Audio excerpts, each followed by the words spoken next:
What's up, my dude? It's back to Summoner Book 1, The Novice, Chapter 20. With breakfast over, the others decided to go back to their rooms for more sleep, but Fletcher was loath to sit in the cold. The conversation over breakfast made him realize how little he knew about Vokan. He was going to find Jeffrey. If Seraph knew so much about the Citadel from the servants, he was going to tap that source of information for all it was worth. He was in luck. Jeffrey was still polishing the atrium floor. Can I trouble you to show me around? There's not much point in cleaning that floor again. It's just going to get dirty when the second years come down for breakfast, Fletcher said to the tired-looking servant. I'm only polishing it so that Mr. Mayweather doesn't yell at me. If I can say I was showing a novitiate round, then I'm off the hook. Let's just take it easy on the stairs this time, Jeffrey said, grinning. What would you like to see? Everything, Fletcher said. I've got all day. Then so have I, Jeffrey beamed. Let's go to the summoning room first. The room was on the same floor within the east wing. The large steel doors were difficult to open, the screech of rusted hinges echoing around the atrium. Jeffrey took a torch from a sconce outside and let him in, lighting their way with the flickering orange flame. The floor was sticky underfoot, which upon closer examination turned out to be made of heavy strips of leather. There was a large pinnacle painted in the middle of the room, the epicenter of a spiral of gradually smaller stars. Each was surrounded by the same strange symbols that Fletcher had seen in the Summoner's book. Perhaps these were the key that James Baker had written about. Why leather? Fletcher asked. The pinnacles and symbols need to be drawn on or with something organic. Otherwise, they don't work. We used to have wood, but it kept burning and needed to be replaced. The provost decided that leathers were a better idea. It's worked so far. They smoke and smolder a bit, and it smells something awful, but it's better than risking a fire every time someone's demon enters the ether. I had no idea, Fletcher said, examining a row of leather aprons that hung on hooks beside the door. I don't know much else about this room. You're better off asking a second year, but I wouldn't bother. The competition for ranks is fierce. They don't like to help first years in case you steal what would have been their promotion. I hate that way of thinking, but the provost says that it's brutally competitive on the front lines, so why shouldn't novices get a taste of that here? Jeffrey lingered by the door, refusing to venture any deeper into the room. Let's go. This place gives me the creeps, he muttered. He led Fletcher out, and they trudged up to the second floor of the east wing. This is the library, Jeffrey pushed open the first door. Forgive me if I don't go in. The dust. It's terrible for my asthma. The room seemed as deep and long as the atrium was tall.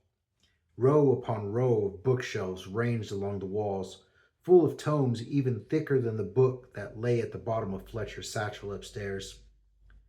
Long tables sat between each bookshelf, with unlit candles spaced at intervals along them.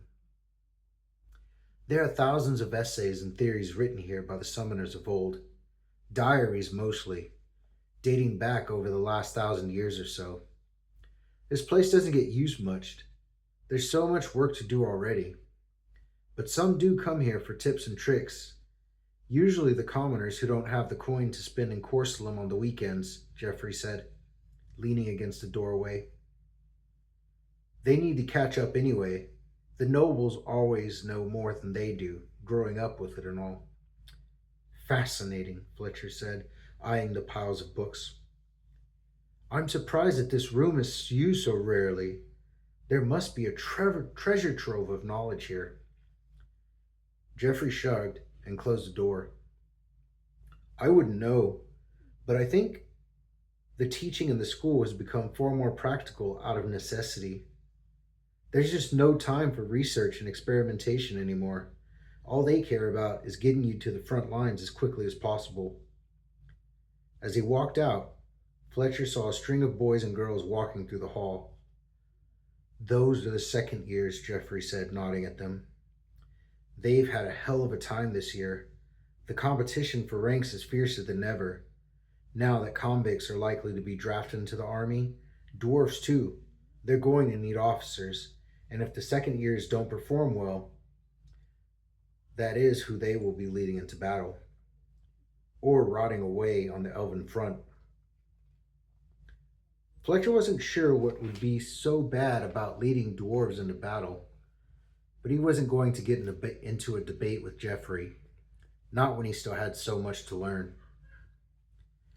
He stared at the second years as they descended the dark stairs without their demons. Tiny spheres of light floated around their heads like fireflies, emitting an ethereal blue glow.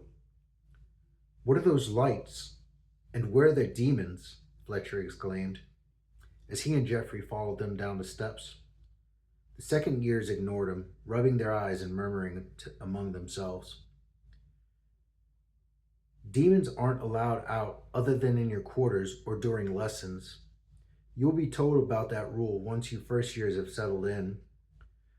Although where the demons go when they aren't with their summoners, I haven't a clue. As for the lights, they're called weird lights. It's one of the first skills novitiates learn, I think. In a few days, you guys will be zipping those things all over the place. I can't wait, Fletcher said, eyeing the little blue lights as they floated aimlessly around the atrium. No wonder there's only one candle in our rooms. Jeffrey dragged him away from the atrium and down some stairs beside the entrance to the summoning room. The castle was huge, but the rooms are mostly used as accommodation for the nobles, teachers, and servants.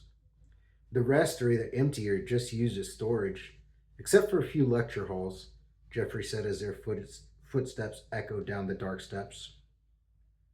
When they reached the bottom of the stairs, the first thing Fletcher noticed was a chain of manacles embedded in the wall of a long, dank corridor that stretched into the darkness. As they walked down, Fletcher could see dozens of cramped, windowless prison cells, barely a few feet wide. What is this place? Fletcher asked, horrified. The conditions for people kept imprisoned there would have been appalling. This part of the citadel was built in the first year of the war, 8 years ago, for deserters. We didn't know what to expect, so whenever troops were sent from the front lines, we made sure they would bed down here for the night beforehand. That way, they would know what awaited them if they ran away in cowardice. Only ever had a few dozen prisoners, I'm told. Nowadays, deserters are just flogged when they are caught and then sent back to the front lines. Jeffrey ran his hand along the bars as he spoke. Fletcher shuddered and followed him down the long corridor. He was surprised when the claustrophobic tunnel opened out into an enormous room. It was shaped like the inside of a coliseum, with concentric rings of stairs that also served as seats, encircling a sand-covered enclosure. Fletcher estimated it could have easily fit an audience of 500. What the hell is this doing here? Fletcher asked. Surely there could be no explanation for a gladiatorial arena such as this in the basement of the citadel. What do you think, boy? Came a rasping voice from behind him. Executions, that's what it's for. To give the soldiers and novices heart whenever we captured an orc, so they could see that they died just like the rest, just like any other creature. Fletcher and Jeffrey spun to see a near toothless man with gray hair leaning on a staff. He was missing his right foot and hand, which had been replaced by a thick peg and wickedly sharp hook. Stranger still, he wore the chainmail armor of the unmodernized army, resplendent in dark blue and silver from one of the old noble houses. Of course, It was never used.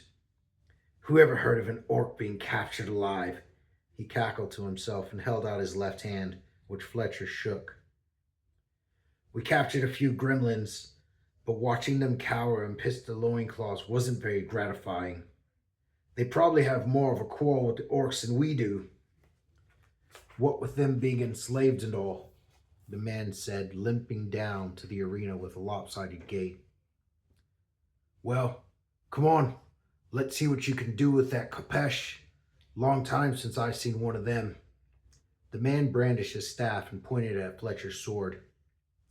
I may have lost my good hand in the war, but I can still teach you a thing or two with my left.